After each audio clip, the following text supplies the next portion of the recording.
Hi, Manda. Can you hear me? I can. Okay, just making. I just need my hosting duties, Okay. but I don't know who's on the other end. I'm here. Hey, Doreen. Hey, morning.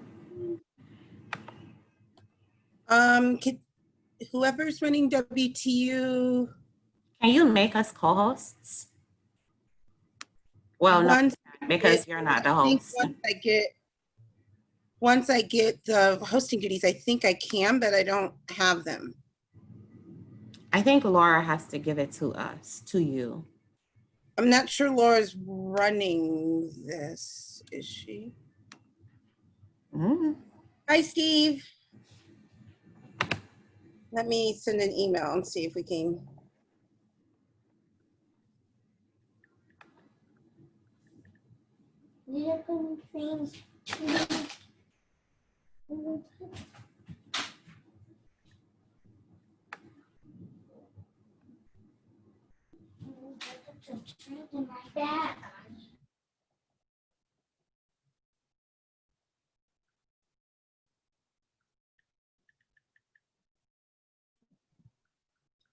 Hey, Manda. There's Laura. If you need her. Oh, Laura, I don't know if she can hear me. She's on Steve. Steve's probably muted. Now unmuted. Thank you. Oh, Thank you. Laura, do you know how I'm trying to get the hosting duties for the room and they're not giving them to me?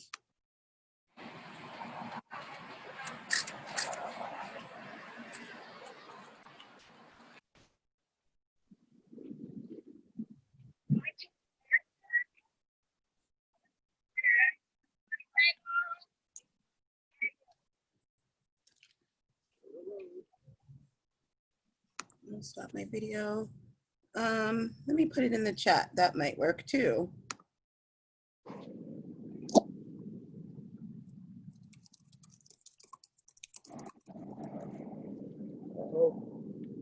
Can we tape it? It's taped. Oh, you're not talking to me, are you, Steve?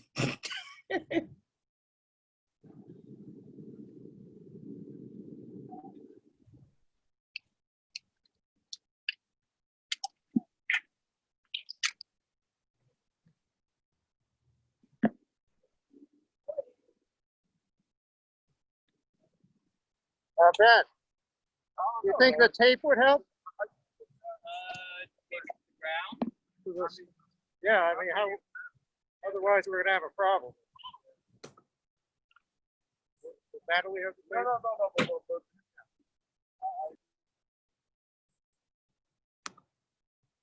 No, I don't have them. I don't know.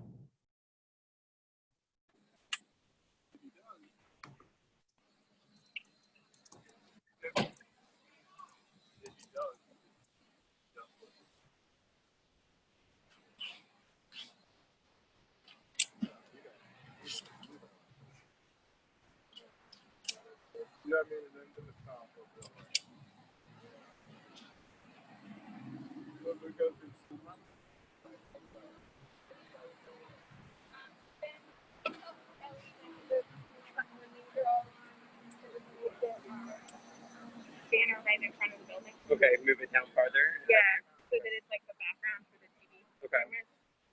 And then anyone who's not me, Natalie, Alice, Laura, or Kristen, basically. Okay. So,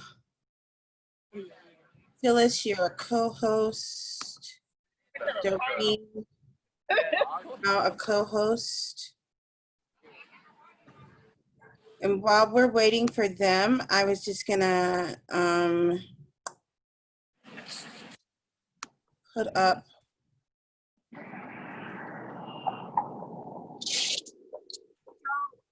I got it. I got it. What happened? Nothing. Oh, I'm good. I'm co-hosting now. I'm trying to. There. Well, thank you for starting there.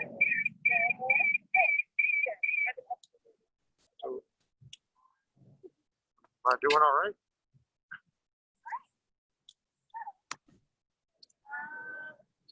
make sure your sound's turned up so you can hear the talk. Make sure your volume's turned up so you can hear the talk.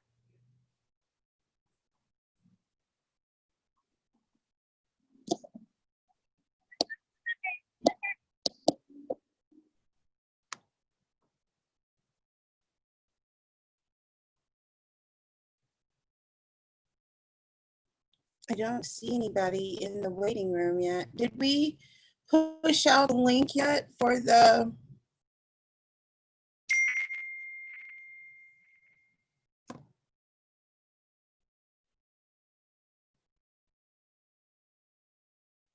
Hey, this is Phyllis. I just sent one on Twitter, and I know there's been some on Facebook. I'll post it to Facebook right now.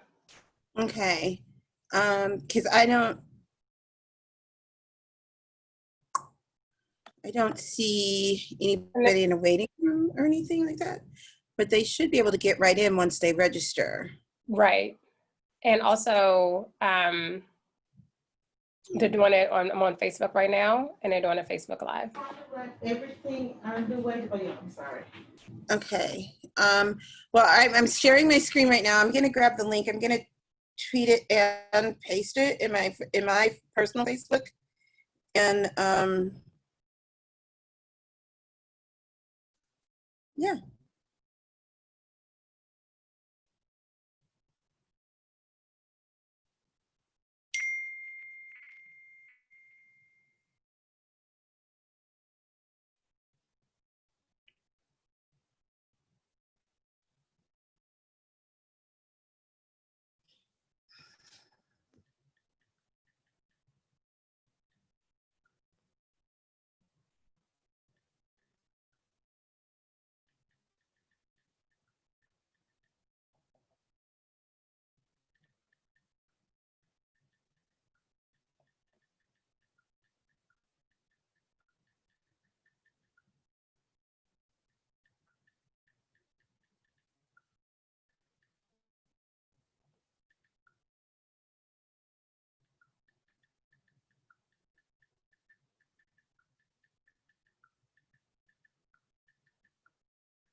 I don't know how to start the live stream.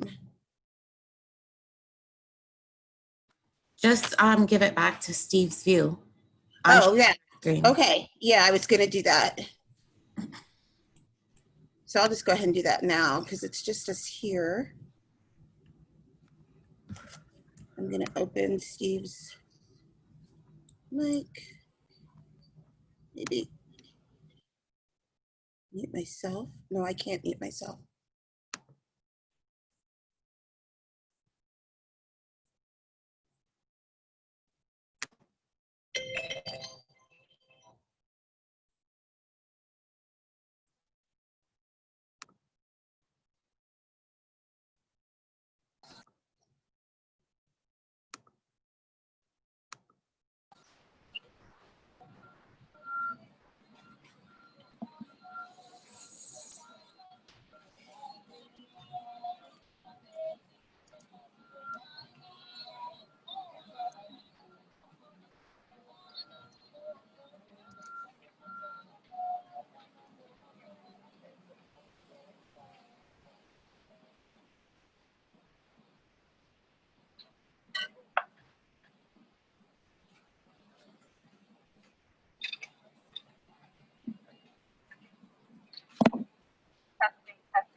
across the district have shared with us, describing how in-person schooling will put their health and the health of their loved ones at risk.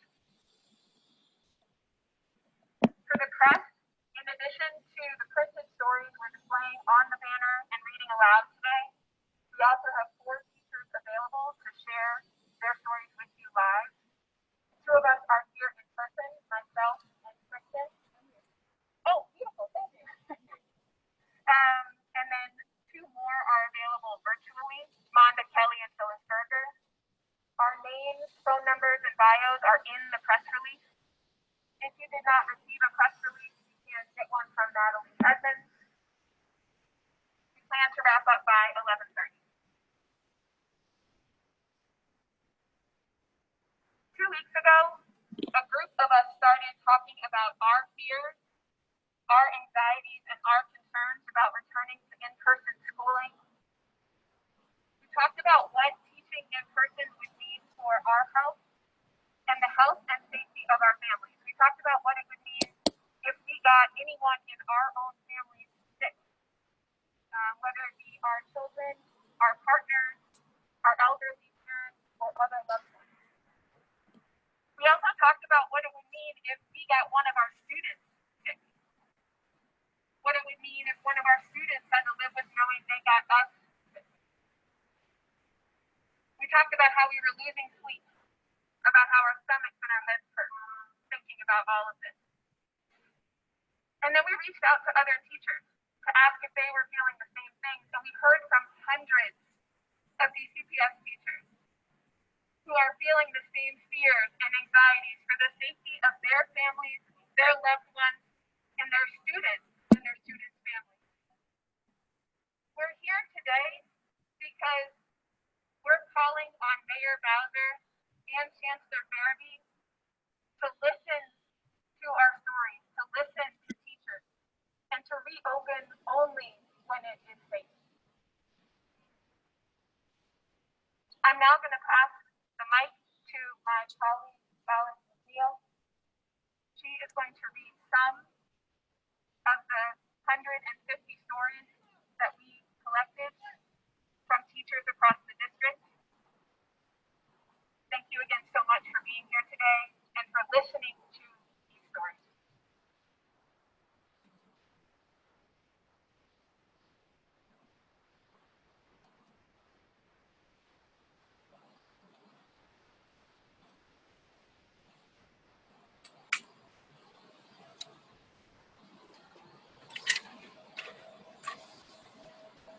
My 3-year-old and 6-year-old will be home because their school is virtual. My partner works full-time. We don't have any family in the area. I want to return, but who will safely care for my children? I miss my students, parents, co-workers, and classroom a lot. I know that my students learn much better in person. My own children attend a school in a neighboring county. It's comforting to me knowing that my children will be safe and healthy at home during virtual learning. I want the same for my students.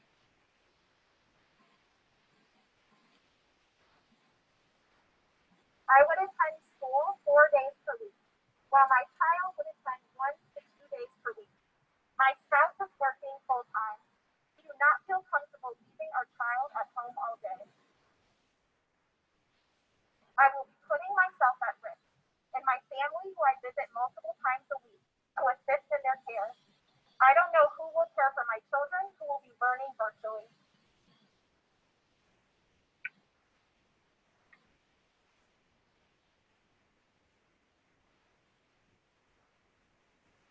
I have a special needs child. I don't know what to do if my child's school is fully virtual. I want to teach, but only when it's safe. I have a young child at home, cared for by my elderly mom.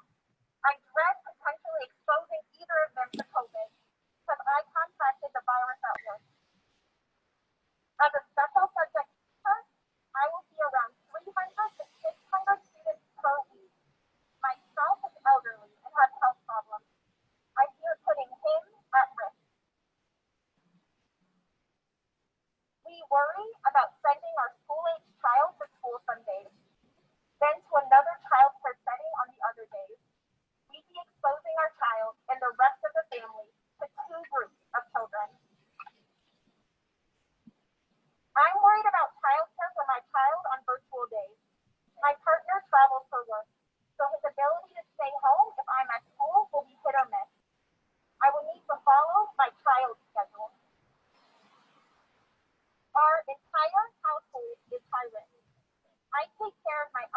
mother. My partner has conditions that make him high risk as well. I have a condition which puts me at increased risk. My family has decided we feel more comfortable with our child using the virtual only option. But as a DCS educator, I would still be required to return to the building. If our goal is to minimize COVID exposure, we can't. And we also can't plan for childcare because I don't know what I'll need. My partner has cancer and is recovering at home. I am the only one employed. I already used my FMLA for the birth of a child. My child doesn't have childcare options at the daycare. I've been a highly effective educator for nearly a decade, but I'm currently feeling as though I need to between my family and my job. I fear for the safety of my infant child. My partner is in law school. If we do hybrid, he will have to change his schedule to nighttime classes so he can care for our kids while I'm gone. If we don't find out soon, he will lose out on being able to switch over. If he is not able to switch, I will not have childcare.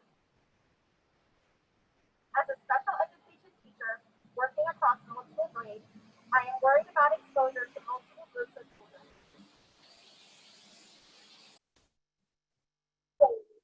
I live with an infant and a high-risk adult, and I am concerned about the lack of safe childcare options for my infant. I no longer feel daycare is a safe option. What if our childcare closes down? My spouse cannot take any time off work. I will have to leave my children alone at home if I am required to be in person. I have an infant and a school-age child.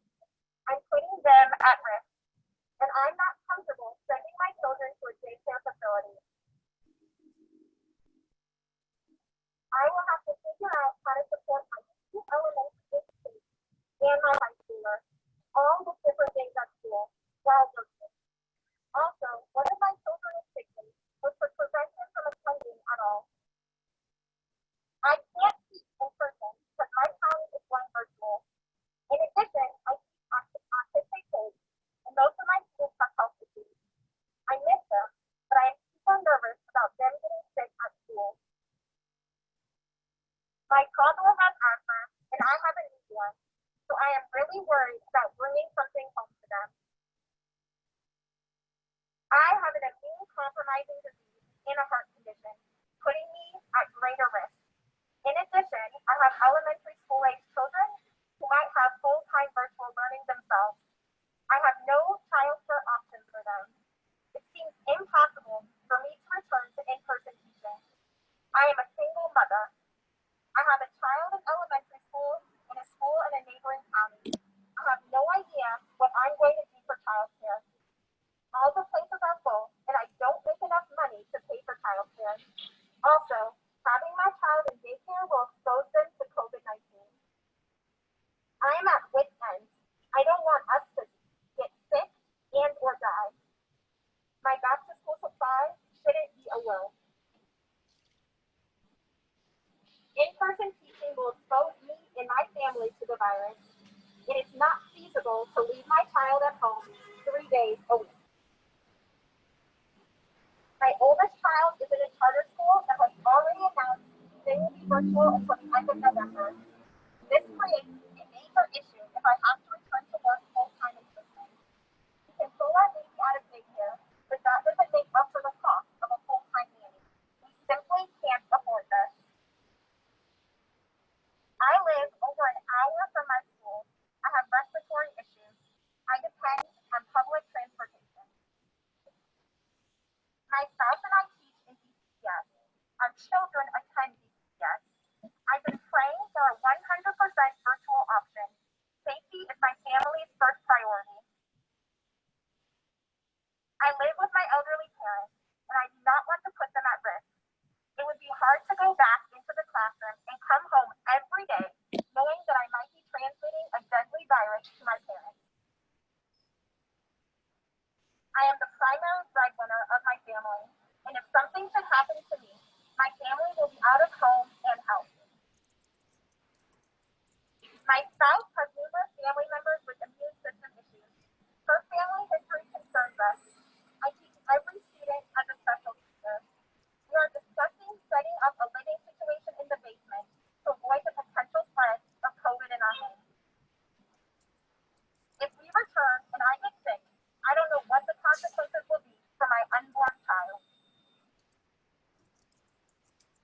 My child's charter school is virtual until at least November.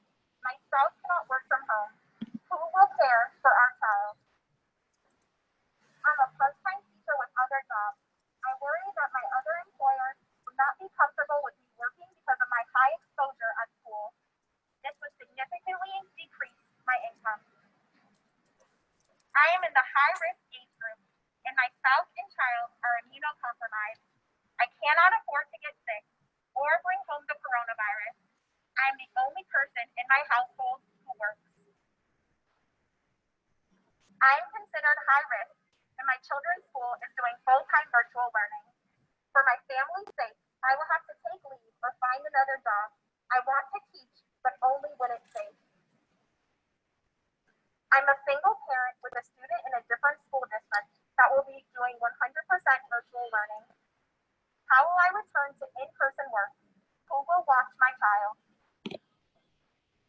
I live with my older parents, one of whom is high risk.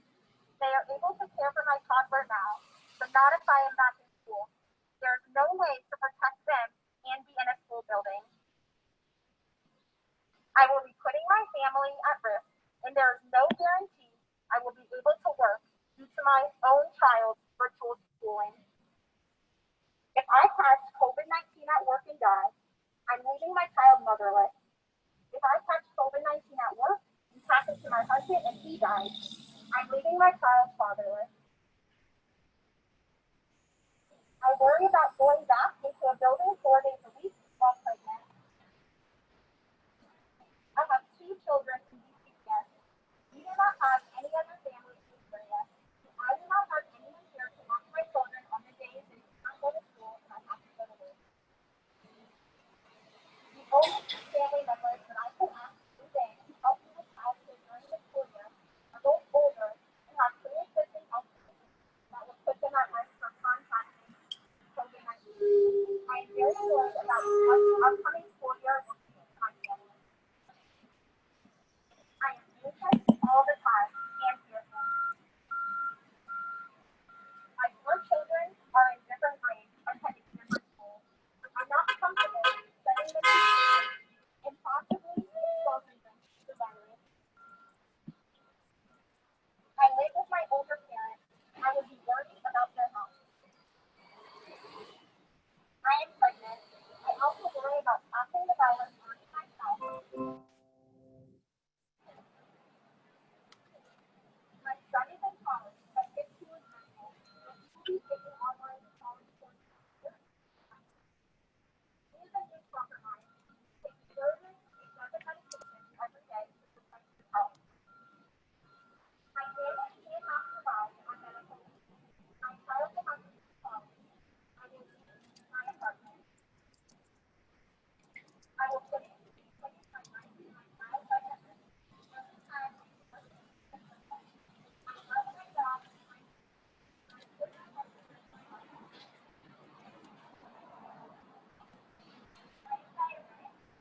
I do not believe that the district is capable of implementing safety requirements. So I live at home with my 75-year-old mother, my 15-year-old, and I teach and she goes to school. It is unrealistic. I think it's unhealthy and unwise, unless the district wants to really get rid of teachers in a certain age bracket, right? So will I have to early retire and then apply to a neighboring school district, which is not what I want to do. I've lived in DC since 1983. I've reared my children here. I love teaching the Black, brown, and poor children predominantly in the District of Columbia. That's important to me. I don't want to have to go to a neighboring district. So, you know, I ask that the mayor and the council and everybody just listen to what I'm saying. If they say August 28th, you have to go back in the classroom. That's a decision that I'm going to have to make. And I don't see it happening. And I've heard the same from other teachers as well.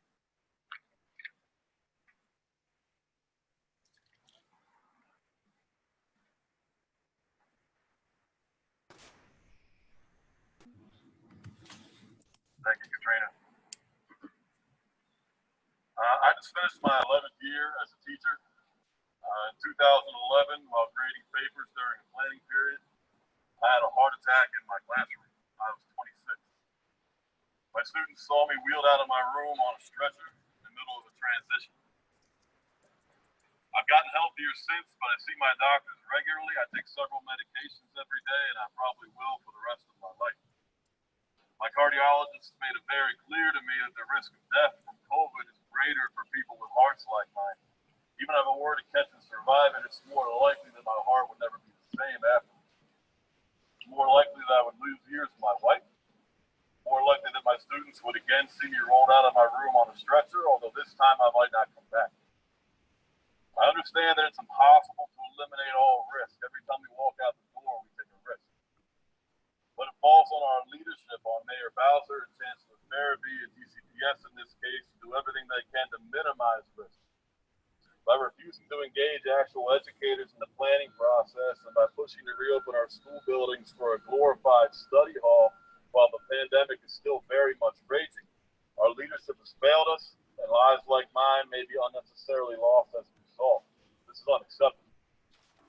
I love teaching. It brings me more joy and more pride than anything I've ever done. I'm also really good at it. I'm at my best in my classroom. It's where I'm most comfortable, where I feel I'm most effective, it's where I feel I'm meant to be. That being said, nothing is more important to me than my wife and my time with her. I will not risk that time, the most precious thing that any of us have, with my most precious person, until DCPS comes to the table so we can collaboratively together ensure that our building's open only when it's safe. Thank you.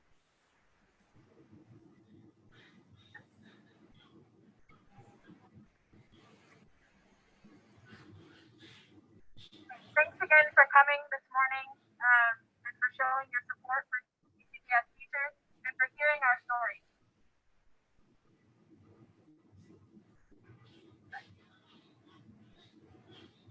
This event was organized by a team of committed teachers who wanted to bring the stories they were hearing to the mayor, to the chancellor, and to all of you.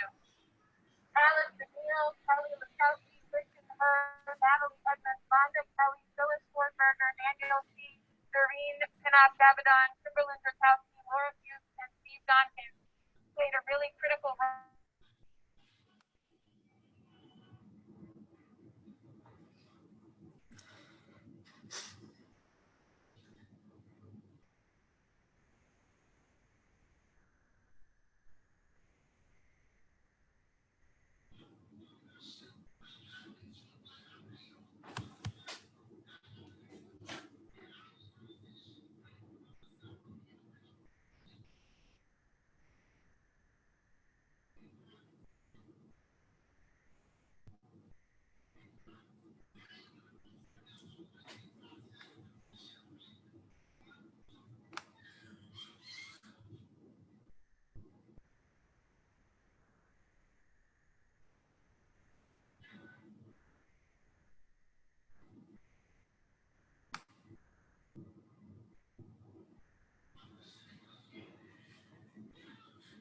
All right, everyone, thank you for coming. I think we've lost the video feed. We lost our live streamer. Phyllis, are you there? Yes, I am here. Do we have another streamer? I'm looking on Twitter or someone else who maybe could be a backup. Let me text the group. If you guys can stay with us, I'll be greatly appreciated.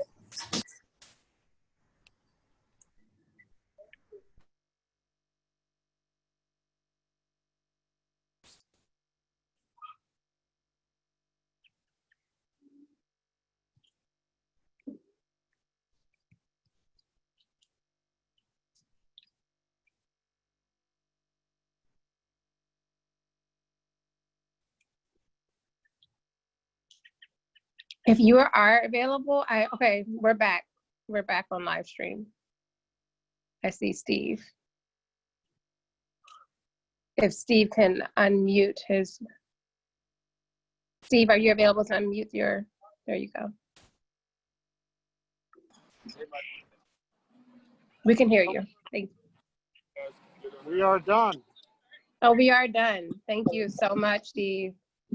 Again. Okay, everyone, we are done. If you are available, you can rewatch it on YouTube or the Facebook Live. Thank you so much for participating, everybody. All right, I'm going to end the stream now. Thank you again, everyone. Thank you.